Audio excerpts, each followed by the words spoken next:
Shalom à vous, chers frères et sœurs du monde entier.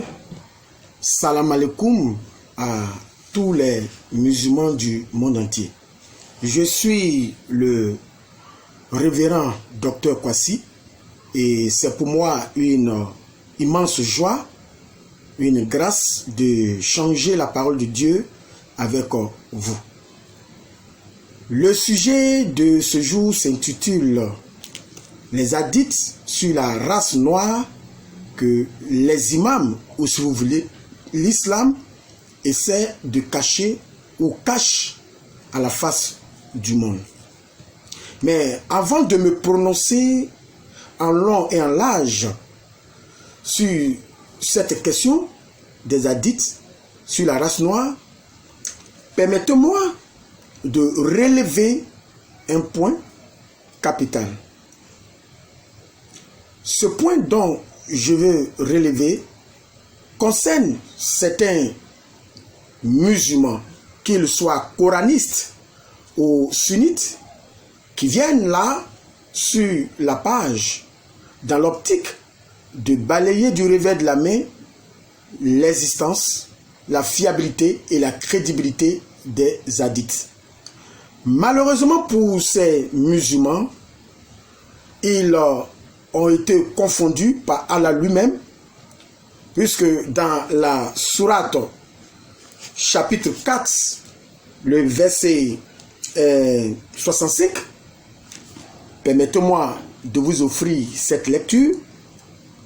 Non, par ton Seigneur, ils ne seront pas croyants aussi longtemps qu'ils ne t'auront demandé de juger de leurs disputes et qu'ils n'auront éprouvé nulle angoisse pour ce que tu auras décidé et qu'ils se soumettent complètement à ta sentence.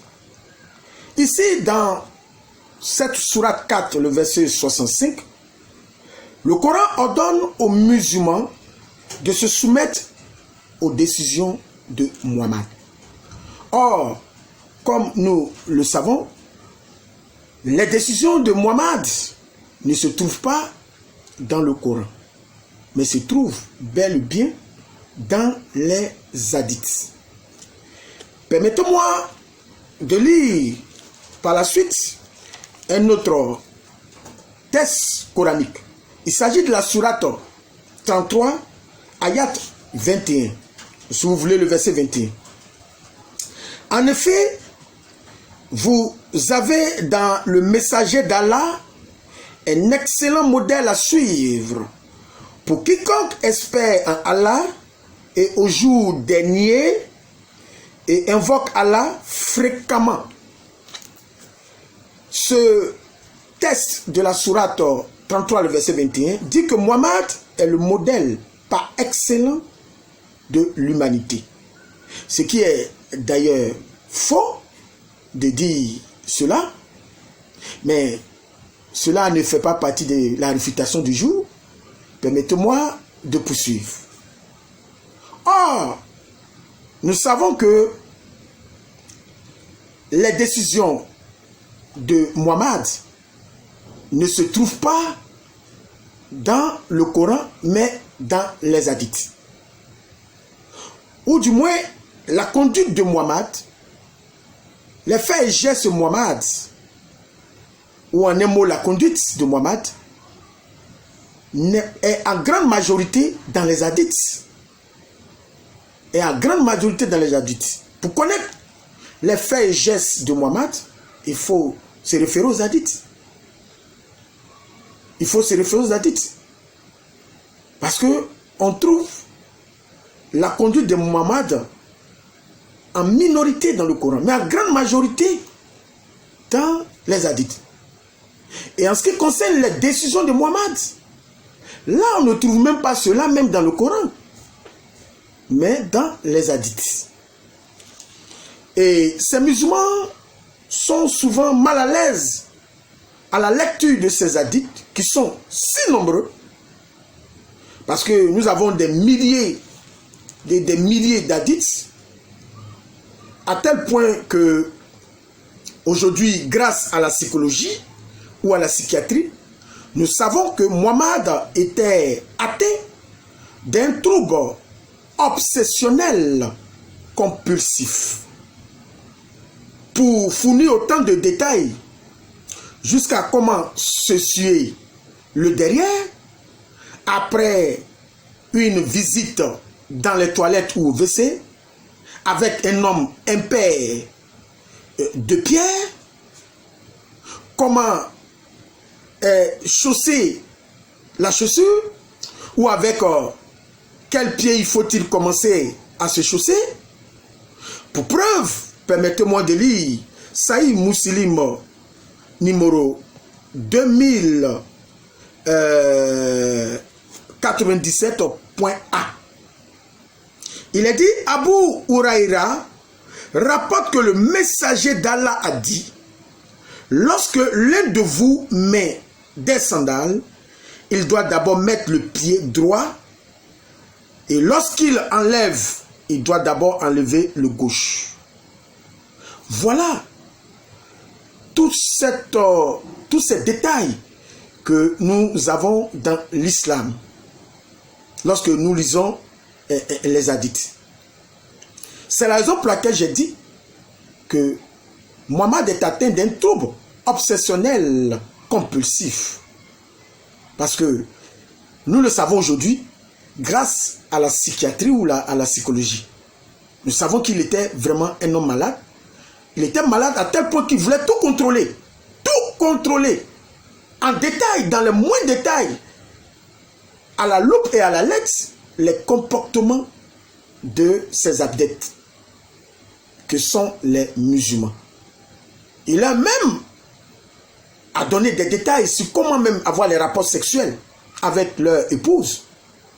Avec quel pied faut-il rentrer à la mosquée et comment il faut se coucher à la mosquée, sur le dos, un pied sur l'autre pied. Tous ces détails.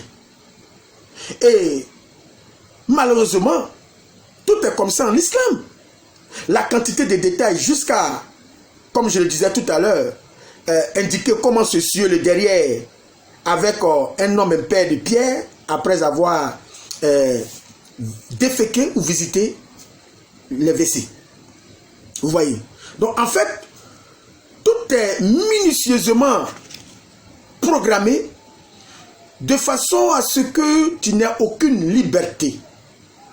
Tu deviens au fait une machine quand tu es dans l'islam. Puisque tu n'as aucun espace de réflexion, de pensée. Tout est endoctriné en toi. C'est la raison pour laquelle cette religion mérite son nom. Cette religion s'appelle la soumission. La soumission qui est rien d'autre que le fait de devenir une machine. Puisque tu n'as pas d'espace de liberté. Voilà la vérité de l'islam. Donc, ces musulmans qui viennent pour rejeter la sunna, c'est une balle dans la tête, puisque nous le savons, la sunna est la deuxième source de l'islam, après le Coran qui est la première source, et nous avons le consensus qui est la troisième source, et l'analogie qui est la quatrième source. Les spécialistes de l'islam ne diront pas le contraire. Donc, rejeter la sunna, ou si vous voulez les hadiths, c'est être un mécréant selon l'islam. Même lorsque nous lisons Sahih Muslim numéro 4917, il est dit que Anas ibn Malik dit ceci: des gens viennent dire au prophète, envoie des hommes avec nous pour nous enseigner le Coran et la Sunna. Et Muhammad leur envoya 70 hommes des Ansar appelés des lecteurs pour enseigner le Coran. Si la Sunna n'était pas si importante que cela, Muhammad n'enverrait pas des enseignants pour enseigner le Coran et la Sunna. Alors, permettez-moi de refermer rapidement cette digression que j'ai faite pour revenir dans le sujet ou la question du jour. La question du jour qui s'intitule les hadiths sur la race noire que les musulmans ou l'islam cachent à la face du monde. Avant d'entamer la lecture de ces hadiths, je tiens à exhorter les musulmans qui sont sûrs ou qui vont suivre cette vidéo de prendre des notes dans l'optique d'aller vérifier. Cela ne te rend pas service, ne te profite pas du fait de venir là à m'insulter, à m'injurier et à dire des saletés sur ma personne. Ma pauvre personne, rassure-toi, n'a rien à voir avec ce qui se fait ou se dit ou ce qui se passe dans l'islam. Je ne suis qu'un messager du Seigneur pour que Dieu te donne pour t'aider à voir la lumière du jour. Alors, prends des notes et va vérifier. Aujourd'hui, nous sommes au XXIe siècle. Personne ne peut dire quoi que ce soit sans que les autres humains aient la possibilité de vérifier ce qu'il dit. Je vous donne des sources, je vous donne des références. Allez vérifier de vous-même. Et vous allez voir si ce que j'ai dit est faux ou est vrai. Alors, commençons la lecture de ces hadiths. Dans ce hadith que nous allons lire, vous allez être choqués d'entendre ces paroles venant de l'islam. Vous allez être beaucoup choqués. Alors, je commence. Mais avant de continuer, je tiens à dire à tout musulman qui veut préserver sa foi dans l'islam, de s'abstenir de suivre la suite de ce qui va se passer. Parce que, après que tu aies écouté tout ça, je ne crois pas que tu vas rester une seule journée encore dans l'islam. Je fais la lecture. Hadith Mishkat al-Masabi numéro 119. Je répète, Hadith Mishkat al-Masabi numéro 119. Ahmed rapporta aussi, selon Abu al-Dada, que le messager d'Allah a dit: Allah cria Adam, puis tapa sur son épaule droite et fit sortir une descendance aussi blanche que les perles. Il tapa sur son épaule gauche et fit sortir une descendance aussi noire que la lave. Prêtez maintenant oreille à ce détail de cette lecture de cet hadith-là. Je poursuis la lecture. Il dit aux descendants de droite, c'est-à-dire ceux qui sont sortis de l'épaule droite d'Adam, qui sont les blancs, la race blanche, il dit aux descendants de cette droite: vous irez secs au paradis. Puis se tourna vers ceux de gauche, c'est-à-dire ceux qui sont sortis du côté gauche, de l'épaule gauche d'Adam, qui sont la race noire. Il a dit ceci: vous irez secs en enfer. Alors là, on a touché le fond. C'est véritablement le comble. Voilà une religion qui prétend être venue pour toutes les races. Et nous découvrons à la lecture de cet hadith qui est Sahih, Mishkat al-Masabi numéro 119, que lorsque Allah a créé Adam, il a tapé sur son épaule droite, il a fait sortir une race blanche, et il leur a dit: vous vous êtes faits pour le paradis. Il tape l'épaule gauche d'Adam, et il leur dit: vous, qui êtes la race noire, qui êtes sortis de l'épaule gauche de Adam, vous êtes faits pour l'enfer. Alors là, je pense bien que pour une fois, aujourd'hui, ceux qui se disent doués d'intelligence, qui ont le Al-Furqan, qui sont attachés, agrippés à cette religion, telle une puce s'agrippe ou s'attache à un corps humain, vont vraiment se remettre en cause et réfléchir longuement sur cette religion. S'ils sont vraiment faits pour le royaume des cieux. Oui, que tu sois de race noire ou de race blanche ou jaune ou je ne sais quoi, si tu es dans cette religion et que tu as un peu d'humanisme en toi et tu es contre le racisme, je pense que tu es servi. Tu as de la matière qu'il faut pour vraiment quitter cette religion. Permettez-moi de poursuivre la lecture, chers amis, de ces hadiths. Nous lisons Jami At-Tirmidhi, numéro 1239. Jabi raconte, un esclave est venu donner au prophète le gage de la hijra. Mais le prophète ne s'est pas rendu compte qu'il était un esclave. Alors son maître est venu le chercher et le prophète a dit, vends-le. Alors il a acheté pour 2 esclaves noirs. Voilà, ça c'est fort. Cet hadith nous rapporte ici, de Jami At-Tirmidhi numéro 1239, nous rapporte que un esclave blanc est venu se convertir à l'islam, prêter serment auprès du prophète. Et le prophète ne savait pas que cet esclave blanc était un esclave. Jusqu'à l'arrivée du maître de cet esclave. C'est alors qu'il a su qu'il était un esclave. Alors, Muhammad va donc proposer un marché.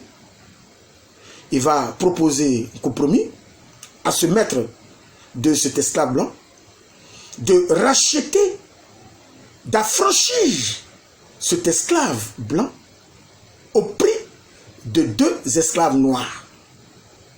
Je crois que pour les doués d'intelligence, vous êtes servis en ce jour.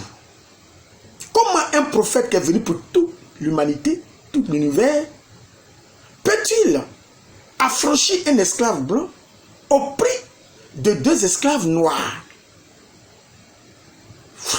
C'est fort. Je poursuis la lecture. Je lis maintenant Sirat Ibn Ishaq, page 243. Je rappelle que Ibn Ishaq était un excellent et un grand historien de l'islam, qui était spécialiste des expéditions militaires de Muhammad. Voilà ce que Ibn Ishaq, page 243, rapporte à propos de Muhammad. Il dit ceci. Muhammad dit que Satan a le visage d'un homme noir. Satan a le visage d'un homme noir. Je poursuis. Je lis cette fois-ci Al-Shifa by Qadi Iyad, page 319. Je répète, Qadi Iyad, page 319. Il est dit ceci. Celui qui dit que Muhammad est noir doit être condamné à mort. Celui qui dit que Muhammad est un homme noir doit être condamné à mort. Puisque aujourd'hui nous savons par des sources de plusieurs hadiths que Muhammad était un homme blanc. Donc celui qui s'aventurait à dire que Muhammad est un homme noir doit être condamné à mort, selon cette source. Je continue avec la lecture de Sahih Muslim, numéro 2102, le point B. Dans cet hadith de Sahih Muslim, numéro 2102, le point B, Muhammad ordonne à ses adeptes de teindre les cheveux. Lorsque les cheveux a pris la couleur blanche, de teindre ces cheveux-là avec toute autre teinture, sauf de la teinture noire. Permettez-moi de faire la lecture. Jabi Ben Abdullah a rapporté qu'Abou Kubafa a été conduit à l'audience ou à l'audience du prophète le jour de la conquête de la Mecque, et que sa tête et sa barbe étaient blanches comme l'hysope. Sur quoi le messager d'Allah a dit, changez-le avec quelque chose, mais évitez le noir. Ça se passe de commentaires. Ça se passe de commentaires. Je poursuis. Sahih Bukhari, numéro 7142.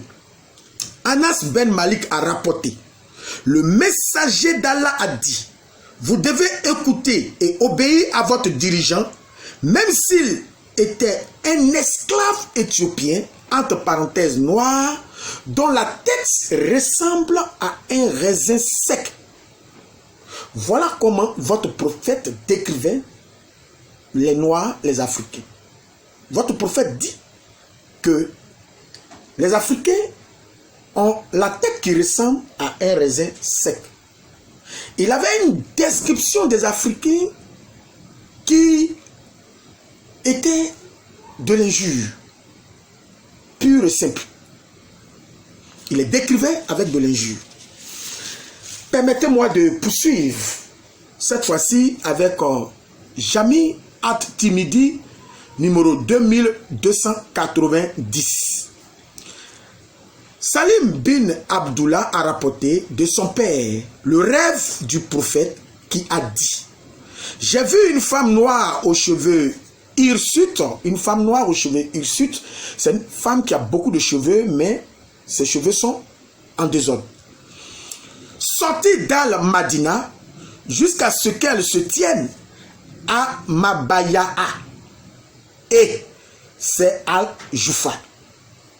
J'ai donc interprété cela, c'est-à-dire le prophète Mohammed a donc interprété cela comme une épidémie à Al-Madina qui se propagerait à Al-Jufa. Cet hadith rapporte que Mohammed dit que lorsque une personne fait un rêve et qu'il voit une femme noire, ce rêve-là doit être interprété comme étant une épidémie qui s'apprête à frapper toute la terre. Chers musulmans, voilà donc ce que ton prophète, l'islam, pense de la race noire. Celui dont les musulmans ont décrit comme étant envoyé à tout l'univers et qu'il est venu pour sauver toutes les races. Voilà la réalité que nous avons de l'islam aujourd'hui.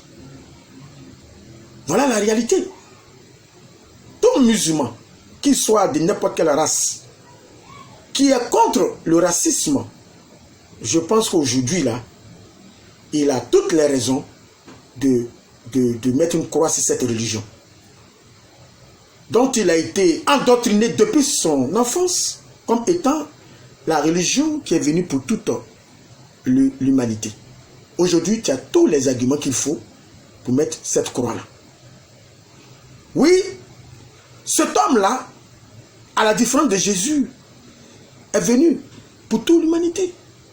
Même si certains musulmans s'amusent encore à ce jeu, à dire que Jésus n'a été envoyé qu'aux enfants d'Israël, alors qu'ils n'en ont aucune preuve factuelle, véritable. Ils s'appuient sur le texte de la femme cananéenne qui est venue demander à Jésus d'apporter une solution à son problème. Ils s'appuient sur ce texte pour nous servir de la diarrhée. Alors que Jésus lui-même, lorsque nous prenons le texte de Matthieu, je vous donne deux sources, il y en a tellement. Matthieu chapitre 10, le verset 18, écoutez ce que Jésus lui-même dit. Vous serez menés à cause de moi devant des gouverneurs et devant des rois, pour servir de témoignage à eux, c'est-à-dire à ces rois-là, et aux païens. Jésus ici ordonne à ses disciples, dit à ses disciples, exhorte ses disciples, qu'ils seront menés devant des rois et devant des païens pour annoncer sa mort et sa résurrection à ces païens-là. Ce sont les dits de Jésus, Matthieu 10, verset 18. Vous pouvez vérifier. Et même lorsque je prends le texte de Jean, chapitre 11, le verset 50 jusqu'au verset 52, permettez-moi de vous offrir cette belle lecture. Vous ne réfléchissez pas qu'il est dans votre intérêt qu'un seul homme meure pour le peuple et que la nation entière ne périsse pas. Or, il ne dit pas cela de lui-même, mais étant souverain sacrificateur cette année, il prophétisa que Jésus devait mourir pour toute la nation. Écoutez maintenant le verset 52. Et ce n'était pas pour la nation seulement, c'était aussi afin de réunir en un seul corps les enfants de Dieu dispersés. Oui, Jésus est venu pour tous les enfants de Dieu dispersés, donc, qui sont dans toutes les races du monde. Il n'est pas seulement venu pour la nation d'Israël seulement. Sur ce, La main de notre Seigneur est encore tendue. Soyez donc bénis au nom de Jésus. Et surtout, n'oubliez pas de liker cette vidéo, de partager, de vous abonner dans l'optique de m'aider à dénoncer cette religion satanique qui tient encore des âmes dans son géol. Soyez donc bénis. Amen.